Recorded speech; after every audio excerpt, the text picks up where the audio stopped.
So I know you have your client cornucopia class that addresses this question. We do. But can you provide an outline or basic strategy for doing business development calls that are not MPC calls? So let me just say, for any of my rookies in the room, MPC is a most placeable candidate. The concept of MPC marketing is that you find a candidate first, and then you use that candidate as a hook in order to either get that candidate an interview or to have the hiring manager say to you, I don't really need that person, but I do need, and then they give you a job requirement. This is how the vast majority of all recruiters have been raised in the industry, is to do MPC marketing. And I think it sucks. I think it's awful. I have not marketed a candidate in 10 years because I found that when I was marketing candidates, it just, like, when I would get either a requirement or I would get an interview for the actual candidate, which is rare, what would happen is, like, I might get the job requirement. I didn't set myself up for a good relationship with the client. Like, everything becomes very transactional, and we don't want it to be transactional. We want you to have a partnership with that client, not just be a transactional vendor. So here's the basic outline. What we do, we have all sorts of strategies and techniques to get them to engage with you.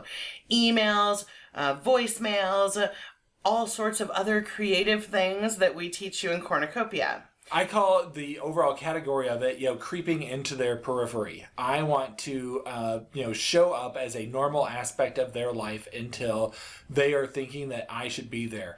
And I think another one of the elements of this when we talk about MPC is the idea that I want them to hire me, not my candidate. God, yes. And I know that seems a little odd. Of course I want them to hire my candidate. The MPC that gets sent out in the email and let me tell you about how great they are and let me tell you some of their soft skills, all that kind of nonsense, that is about selling the candidate. But I'm really trying to sell my services.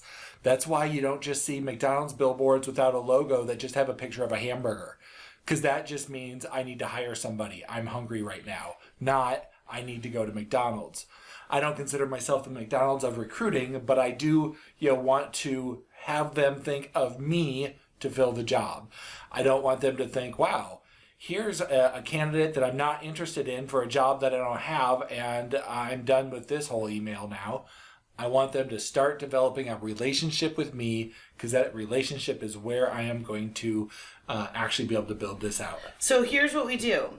We have all these steps to get them to engage, right? We have to get them to engage. But I want you to think about what happens when someone answers the phone, right? Because it's a crazy phenomena. For those of you that still pick up the phone and make calls, which kudos to you. I think you have to do that to be successful in this business. But you're dialing and dialing and dialing and leaving voicemails, and then all of a sudden someone answers and you're like, oh, shit, what do I say? Right? Like, it catches you off guard when they actually answer. Now, the way most recruiters were raised is if someone answers the phone, you better go right into your pitch.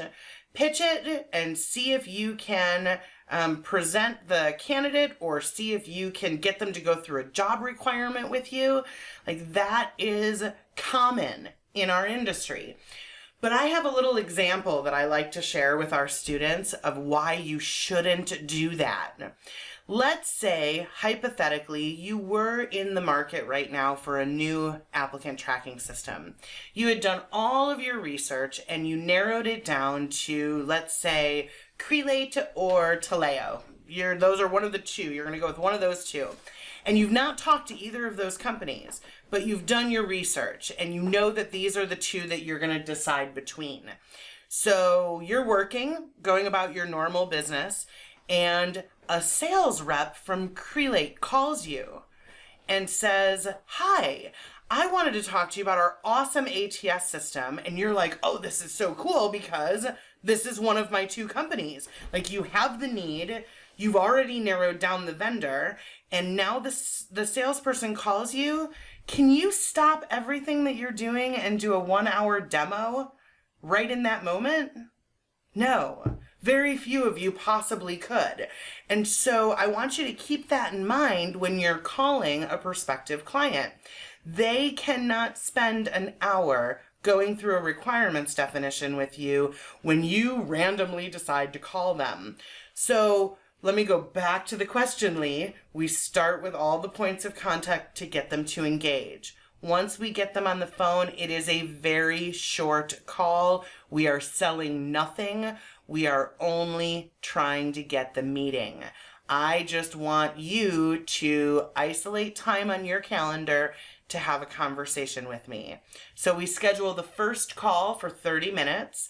And in Cornucopia, in Client Cornucopia, we give you all the scripts for it, for what happens in that first meeting, which is also not a requirements definition or job intake. We don't do it even on the first call because, again, not transactional, relationship focused, and we want to differentiate ourselves from everybody else in the market. From that point, if we decide we like what we heard, okay, so that's a shift. We are screening them. Yes, we're screening them. And then what we do is we schedule for another call. That call is where the requirements definition takes place. From that point, and we give you the whole script for that, but from that point, we send a proposal, an actual proposal, not a fee agreement, not a contract, a proposal.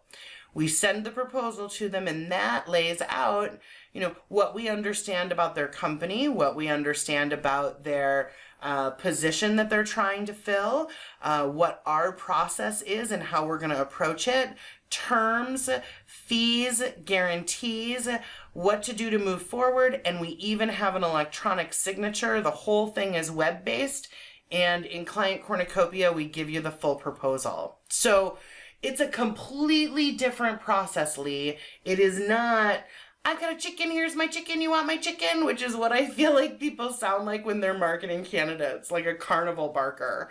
And we don't want you to do that. So I'm going to say one of the more amusing things about this question and answer is that while that was posted by Lee C, Lee J, a different spelling of Lee, has basically asked the same question a little bit farther along in chat. So hopefully we've answered both questions there.